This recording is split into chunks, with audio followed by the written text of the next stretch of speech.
Hello जी, नमस्कार everyone. कैसे हैं सारे प्यारे बच्चों। तो आज की इस वीडियो में हम साइंस का VVI ऑब्जेक्टिव को कवर करेंगे। तो इस वीडियो को आप लोग पूरा जरूर देखिएगा, क्योंकि सभी इम्पोर्टेंट सवाल है एग्जाम के लिए, क्योंकि हर साल एग्जाम में पूछे जाते हैं। तो इस वीडियो को आप लोग मिस मत कीजिएगा और सभी क्वेश्चन आप लोग जल्दी से याद कीजिएगा, क्योंकि एग्जाम में यही पूछा जाएगा, क्योंकि 100% एग्जाम में यही पूछा जाएगा।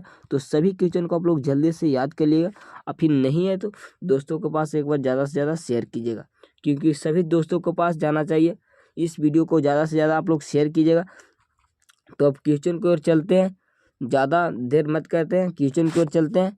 पहला नंबर सवाल है, एकदम काफ़ी इंपॉर्टेंट सवाल है। ये हर साल एग्जाम में पूछा जाता है कि किस दर्पण की फोकस दूरी ऋणात्मक होता है। ऋणात्मक किसका होता है? तो अवतल दर्पण हो जाएगा। करेक्ट आंसर भी हो जाएगा। अवतल दर्पण की फोकस दूरी कैसी होती है? तो ऋणात्मक हो।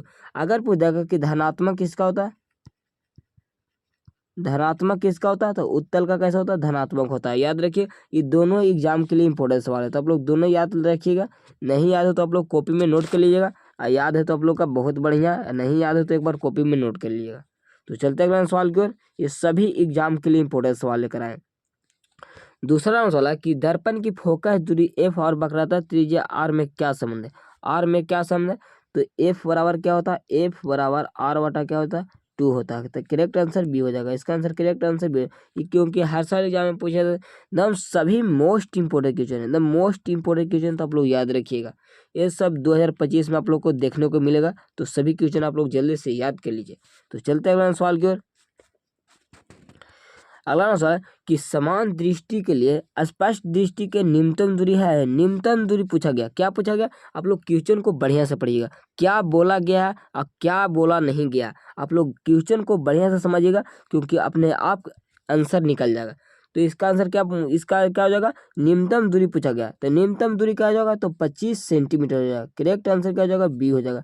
अगर पूछ देगा कि दूर बिंदु क्या होता है, दूर बिंदु पूछ देगा, अगर दूर बिंदु क्या होता है, तो अनंत हो जाएगा। क्या हो जाएगा? अनंत हो जाएगा। याद रखिए, अगर दूर बिंदु पूछेगा तो अनंत होगा। अगर पूछेगा न्यूनतम दूरी क्या हो जाएगा, तो 25 सेंटीमीटर होता है। याद रखिए, ये सभी एग्जाम के लिए इंपॉर्टेंट सवाल है।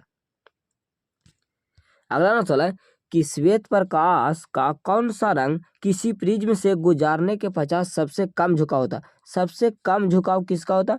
तो लाल का होता है। किसका होता है? लाल का होता है। याद रखिएगा, करेक्ट आंसर भेजेगा। अगर पूछ देगा कि सबसे अधिक झुकाव किसका होता है, अधिक झुकाव किसका होता है, तो अधिक झुकाव किसका होता है? बैगनी का होता है। याद रखिएगा, करेक्ट आंसर। अगर पूछेगा अधिक झुकाव पूछेगा तो बैगनी हो जाएगा, कम झुकाव पूछेगा तो लाल हो जाएगा। अगर पूछ देगा कि सबसे अधिक तरंगदैर्घ्य किसका होता है, तरंगदैर्घ्य अधिक किसका होता है, तो लाल का होता है। अगर पूछ देगा कि कम तरंगदैर्घ्य किसका होता है, तो लाल बैगनी का होता है। याद रखिएगा, एकदम सभी इंपॉर्टेंट सवाल है एग्जाम के लिए, तो याद रखिएगा। तो चलते हैं अगला सवाल के। अगला सवाल है कि मानव आंख की रेटिना द्वारा बनाई गई छवि होती है। बनाई गई छवि कैसी होती है? तो इसका आंसर है वास्तविक और उल्टा होता है। कैसा? वास्तविक और उल्टा होता है। करेक्ट आंसर क्या हो जाएगा? बी हो जाएगा। 6वां सवाल है कि आकाश का रंग नीला प्रतीत होता है। आकाश का रंग नीला प्रतीत क्यों होता है? तो प्रकाश के प्रकीर्णन के कारण। किसके कारण होता? तो प्रकाश के प्रकीर्णन के कारण होता है। करेक्ट आंसर क्या हो जाएगा? बी हो जाएगा। याद रखिएगा, ये सभी द मोस्ट इंपोर्टेंट क्वेश्चन है, क्योंकि सभी क्वेश्चन को आप लोग जल्दी से याद कर लीजिए। यही 2025 में आप लोग से पूछा जाएगा। 7वां सवाल है कि किस दर्पण से वस्तु का प्रतिबिंब बड़ा बनता? बड़ा प्रतिबिंब किसमें बनता? तो बड़ा प्रतिबिंब किसमें बनता? अवतल में बनता। करेक्ट आंसर क्या हो जाएगा? बी हो जाएगा। अवतल में कैसा बनता? बड़ा और छोटा दोनों बनता। अगर पूछेगा कि उत्तल में कैसा बनता, तो केवल छोटा केवल छोटा प्रतिबिंब बनता। कैसा बनता? केवल छोटा प्रतिबिंब बनता। याद रखिएगा। अगर पूछेगा कि समतल दर्पण में कैसा बनता, तो बराबर प्रतिबिंब बनता है। कैसा? बराबर प्रतिबिंब बनता है। याद रखिएगा, ये सभी एग्जाम के लिए इंपॉर्टेंट सवाल है। अगला सवाल है कि निम्नलिखित में कौन सा लेंस निकट दृष्टि को ठीक करने के लिए उपयोग किया जाता है। निकट के लिए क्या बताते हैं? तो निकट के लिए क्या हो जाएगा? अवतल हो जाएगा। निकट के लिए क्या हो जाएगा? अवतल लेंस हो जाएगा। करेक्ट आंसर क्या हो जाएगा? सी हो जाएगा। अगर पूछ देगा कि दूर दृष्टि के लिए क्या हो जाएगा, तो दूर दृष्टि के लिए हो जाएगा उत्तल हो जाएगा। क्या होता है? उत्तल हो जाएगा, उत्तल लेंस हो जाएगा। याद रखिएगा, ये दोनों एग्जाम के लिए इंपॉर्टेंट सवाल है।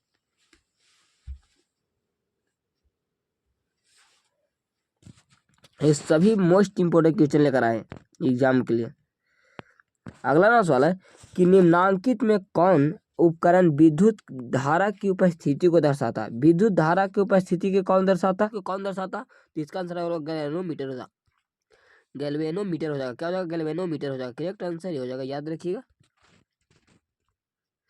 10वां सवाल है कि दाएं हाथ के अंगूठे के नियम को किसने प्रतिपादित किया था। तो इसका आंसर मैक्सवेल हो जाएगा। क्या हो जाएगा? मैक्सवेल हो जाएगा। करेक्ट आंसर डी हो जाएगा। ये सभी the most important question triple star, क्योंकि हर साल एग्जाम में पूछे जाते हैं।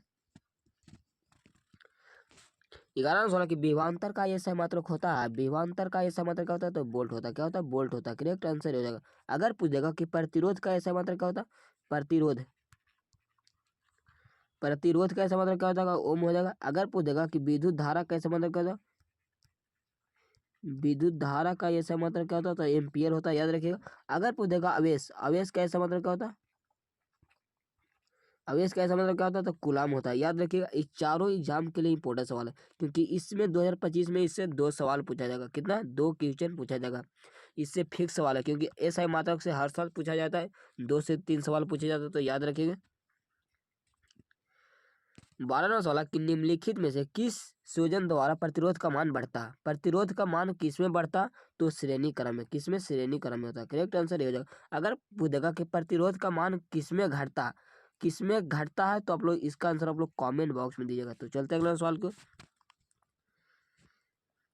13वां सवाल कि चुंबकीय बल रेखा की प्रकृति होती है। चुंबकीय बल रेखा की प्रकृति कैसी होती है? तो काल्पनिक होती है। कैसा होता है? काल्पनिक होता है। करेक्ट आंसर ये हो जाएगा। 14वां सवाल कि 1 किलोवाट घंटा किसके बराबर होता है? 1 किलोवाट घंटा किसके बराबर होता है? तो 3 × 6 × 10⁻⁶ जूल हो जाएगा। करेक्ट आंसर क्या हो जाएगा? सी हो जाएगा, याद रखिएगा। 15वां सवाल कि नवकरणीय ऊर्जा का स्रोत क्या है? नवकरणीय ऊर्जा का स्रोत क्या है? तो इसका आंसर सौर ऊर्जा हो जाएगा। क्या हो जाएगा? सौर ऊर्जा हो जाएगा। करेक्ट आंसर भी हो जाएगा। 16वां सवाल है कि कौन सा लेंस अपसारी लेंस भी कहा जाता है। अपसारी किसको बोला जाता है? तो अपसारी क्या बोला जाता है? अपतल लेंस को बोला जाता है। अपतल लेंस के करेक्ट आंसर। अगर पूछेगा कि अभिसारी किस लेंस को बोला जाता है? तो उत्तल लेंस को अभिसारी बोला जाता है, याद रखिएगा। प्रकाश का प्राथमिक वर्ण कौन है? प्राथमिक वर्ण कौन है? तो लाल हो जाएगा, नीला, हरा, उपयुक्त सभी हो जाएगा। करेक्ट आंसर डी हो जाएगा। प्राथमिक वर्ण कौन होता है? लाल, हरा, नीला सब हो जाएगा, याद रखिएगा। 18वां सवाल है कि निम्नलिखित में से कौन नेत्र का रंगीन भाग होता है? नेत्र का रंगीन भाग कौन होता है? तो आइरिस होता है। क्या होता है? आइरिस होता है। करेक्ट आंसर डी हो जाएगा। इसी को बोला जाता है परितारका भी बोला जाता है, याद रखिएगा। 1 HP बराबर होता है 1 HP का इसमें शक्ति मतलब 1 HP इसमें शक्ति बराबर कितना होता है? तो 746 वाट होता है। 746 वाट होता है। करेक्ट आंसर हो जाएगा। वाट किसका मात्रा होता है? वाट किसका मात्रा होता है? तो शक्ति का ऐसा मात्रा क्या होता है? वाट होता है, याद रखिएगा। 20वां सवाल कि विशालक शीशा मैग्नीफाइड ग्लास होता है। मैग्नीफाइड ग्लास क्या होता है? तो उत्तल लेंस होता है। क्या होता है? उत्तल लेंस होता है। करेक्ट आंसर भी हो जाएगा। तो आप लोग का वीडियो कैसा लगा आप लोग कमेंट बॉक्स में बताइएगा। तो आज के लिए इतने ही। जय हिंद, वंदे मातरम।